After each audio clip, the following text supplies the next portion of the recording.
बहुत से सवाल हैं। वो सवाल उठ रहे हैं कि पश्चिम बंगाल के इन बूथों पर रिपोल आखिर क्यों हो रहा है, क्यों आज वोट वहां पर डाले गए। तो इसका जवाब आज फलता विधानसभा से मिला, जहां पर दूसरे चरण में 29 तारीख को वोटिंग हुई थी। लेकिन अब यहां पर काउंटिंग से पहले जबरदस्त हंगामा हुआ और ये वही विधानसभा क्षेत्र है जहां से जहांगीर टीएमसी के प्रत्याशी हैं। आपको ये याद होगा कि यूपी के आईएएस अधिकारी, माफ कीजिएगा, आईपीएस ऑफिसर अजय पाल शर्मा का एक वीडियो वायरल हुआ था जिसमें वो जहांगीर समर्थकों को धमका रहे थे। आरोप यह भी है कि टीएमसी के प्रत्याशी जहांगीर के लोगों ने वोटिंग के बाद से वहां पर वोटर्स को धमकाया और इसी के खिलाफ आज फलता इलाके में बड़ी संख्या में महिलाएं विरोध प्रदर्शन करते हुए दिखाई दी, सड़कों पर वो उतरे हुए दिखाई दी। महिलाओं और लोगों का आरोप है कि टीएमसी के कार्यकर्ता और जहांगीर के गुंडे समर्थक उन्हें धमका रहे हैं, महिलाओं और बच्चों को मारने की धमकी भी दे रहे हैं। इसीलिए यहां पर रिपोलिंग की मांग हो रही है। हमारे संवाददाता तापस सेन गुप्ता की एक रिपोर्ट आपको दिखाते हैं और यह समझिए कि बंगाल में हालात क्या रहे।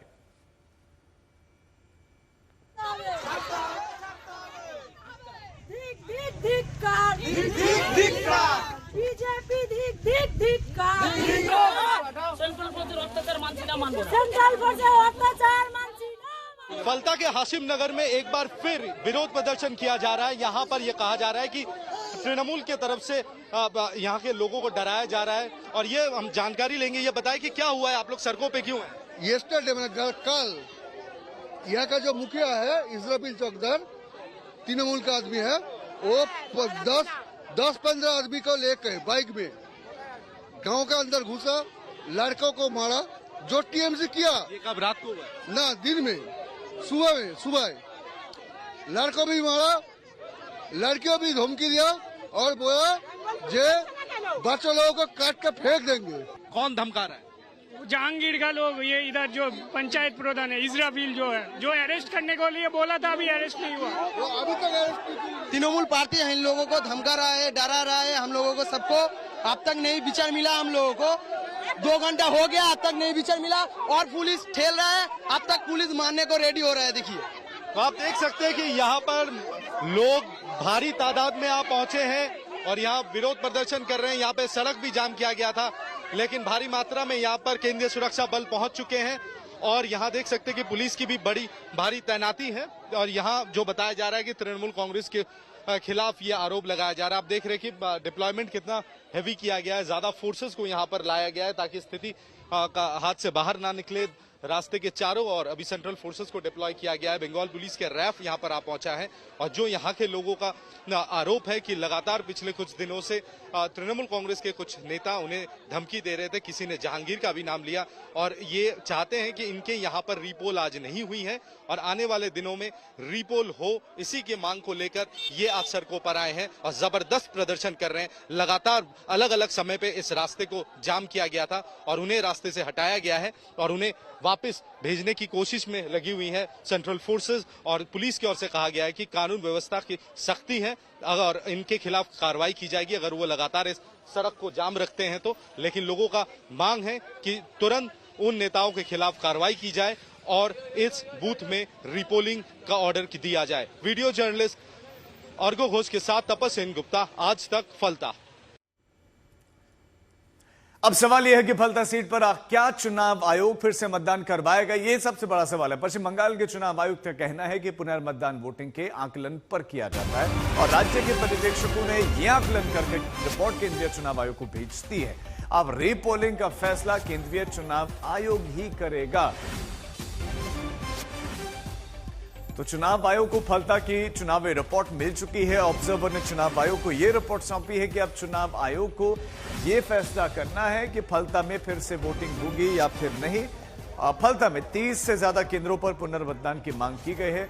आज भी जबरदस्त प्रदर्शन इस पर देखने को मिला, दोबारा वोटिंग की मांग की गई। हमारे संवाददाता लगातार हमारे साथ जुड़े हैं और अब हमारे साथ हमारे सहयोगी इंद्रजीत कुंडू भी जुड़ गए। लेकिन अनिर्बान, आपके पास आते हुए मेरा आपसे सवाल कि पूरे दिन भर चीजें स्मूथली चली आज, क्या कहीं से आज भी बवाल की का खबर तो नहीं है? हमने फलता की तो दिखाई, उसके अलावा किसी और पोलिंग बूथ पर तो कुछ दिक्कतें नहीं है?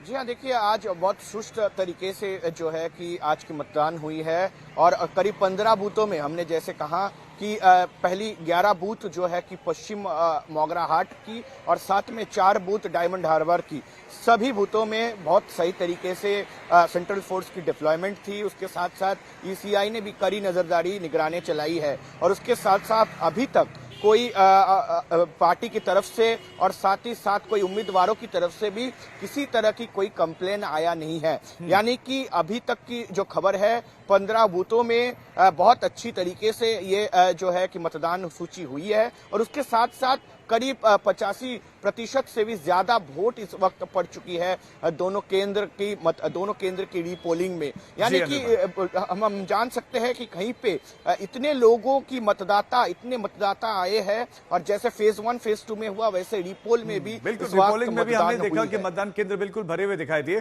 चूंकि तापस आप फलता विधानसभा क्षेत्र में प्रोटेस्टर्स के बीच में थे आज, लेकिन चूंकि पश्चिम बंगाल में हर चीज राजनीतिक चश्मे से देखी जाती है, तो क्या वो प्रदर्शनकारी लोग थे, आम लोग थे या बीजेपी के समर्थक थे जो वहां पर रीपोलिंग की मांग कर रहे थे?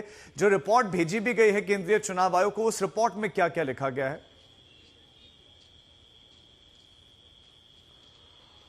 जी देखिए, फलता विधानसभा क्षेत्र जो है काफी संवेदनशील माना जाता है और पिछले वर्षों की तुलना में इस बार जिस तरीके से वहां पर वोटिंग हुई है, इससे सब कोई चौंक गया था क्योंकि इतने शांतिपूर्ण तरीके से फलता में वोटिंग नहीं होते। लेकिन वोटिंग के बाद जब रिपोल का ऑर्डर आया मगराहाट पश्चिम और डायमंड हार्बर की, तब फलता के कुछ जगहों के लोगों के अंदर एक आक्रोश बैठ गया था क्योंकि ये आरोप लगाया जाता कुछ जगहों पर ईवीएम के साथ छेड़छाड़ी की गई थी और उसके साथ ही ईवीएम को टैंपर करने की अलग अलग तरीके से कोशिश किया गया था। लेकिन अभी तक चुनाव आयोग की ओर से कोई निश्चित तौर पे कोई फैसला नहीं लिया गया फलता को लेके। आज जो लोग सड़कों पे उतरे थे वो आम लोग थे, हो सकता है उनके कोई राजनीतिक परिचय हो, लेकिन कोई भी आज झंडा लेकर नहीं आए थे और उसमें से ऐसे बहुत लोग थे जो अलग अलग पार्टियों के सदस्य है, लेकिन आज आम लोगों के तौर पर वो सड़कों पर आए थे। वो मांग कर रहे थे कि फलता की जो स्थिति है वहां रिपोल होना चाहिए, सिर्फ एक बूथ ही नहीं बल्कि पूरे फलता विधानसभा क्षेत्र में रिपोलिंग होनी चाहिए। और जिन लोगों के खिलाफ आरोप है, जहांगीर और खासकर वहां के पंचायत प्रधान जो है, पंचायत प्रधान के खिलाफ कार्रवाई की जाए। सूत्रों के हवाले से खबर थोड़ी देर पहले हमें मिली कि 2 शख्स के खिलाफ कार्रवाई के लिए इलेक्शन कमीशन ने कहा है पुलिस को, तो उनके खिलाफ कानूनी कार्रवाई की जाएगी। तो बात कही है, लेकिन क्या रीपोलिंग होगी ये देखने वाली बात होगी।